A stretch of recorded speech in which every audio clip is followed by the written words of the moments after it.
All right, let's talk about the option chain. For a lot of traders, it's this super confusing grid of numbers. But what if I told you it's actually a blueprint?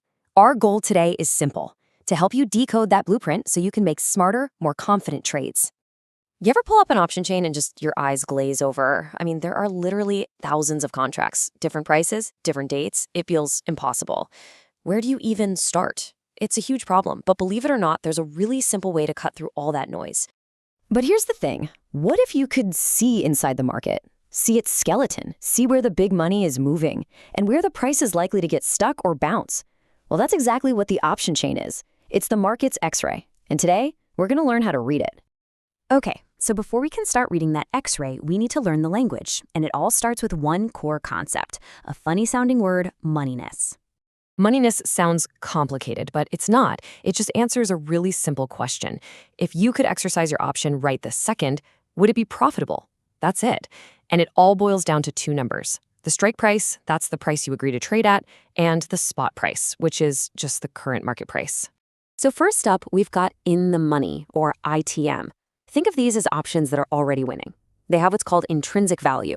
For a call option, it means the strike price is below the current price. You get to buy at a discount. For a put, the strike is above the current price, so you get to sell for a premium. Pretty straightforward, right? Next, we have at the money, or ATM.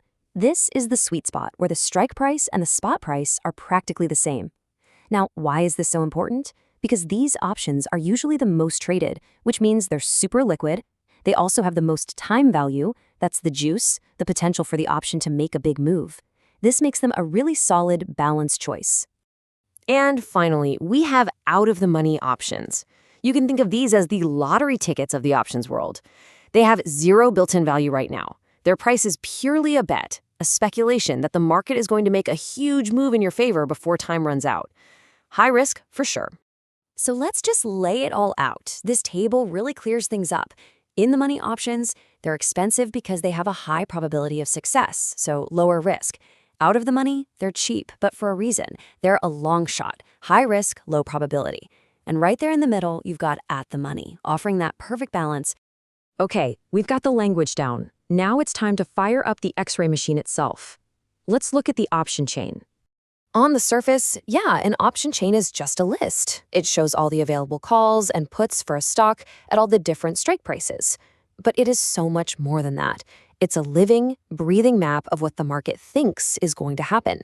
It shows us exactly where thousands of traders are placing their bets. And when you first look at it, you're hit with a wall of data. Strike prices, bid-ask spreads, volume. It can be a lot, but I'm going to let you in on a little secret.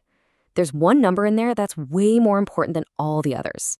So how do we actually do this? How do we scan this X-ray and find the hot spots? You know, the price levels that actually matter.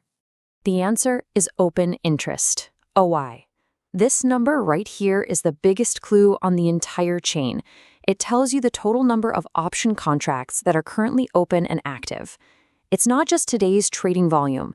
It's the grand total of all the positions that haven't been closed yet. It shows you where the commitments are. And here's the secret to decoding it. When you see a giant pile of open interest on call options at a certain strike, that acts like a ceiling. The market is going to have a tough time pushing past that price. We call that resistance. On the flip side, a huge pile of OI on put options acts like a floor, a support level the price probably won't fall below easily. Let's look at a real example. Check out this Nifty data. You can see this massive buildup of open interest at the 19,700 call, and another one down at the 19,300 put. So what is this X-ray telling us? It's screaming that the big players are betting the price stays stuck between those two levels. That's a powerful piece of intel right there. Okay, this is awesome. We can now see the market's likely trading range. But how do we turn that knowledge into a trade? How do we actually pick our strike price? Well, it really just comes down to your personal style. Are you conservative? You'll probably want to stick with in-the-money options because they have a higher chance of working out. More of a risk taker chasing those huge returns, then out of the money might be your game. But for most people, especially if you're just starting, that balanced at-the-money approach is the way to go. And this brings us to a classic beginner mistake. It is so tempting to buy those super cheap OTM options. They look like a bargain, but smart traders know they're cheap for a reason. The odds are stacked against you. Instead, they focus on higher probability plays, usually around the at-the-money strike, or they use spreads to manage their risk. So let's pull all this together. We've learned the language of moneyness, we know how to use open interest to find the market's hotspots, and we know how to pick a strike that matches our own strategy. That right there is the smart trader's secret. And it all comes back to this one idea. The option chain is the market's X-ray. No, it's not a crystal ball, it won't be right 100% of the time, but it's the closest thing we have to seeing the internal structure, to seeing where the big money is placing its bets.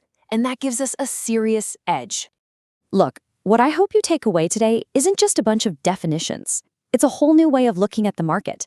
You've just been handed the blueprint. So the only question left is, what are you going to build with it?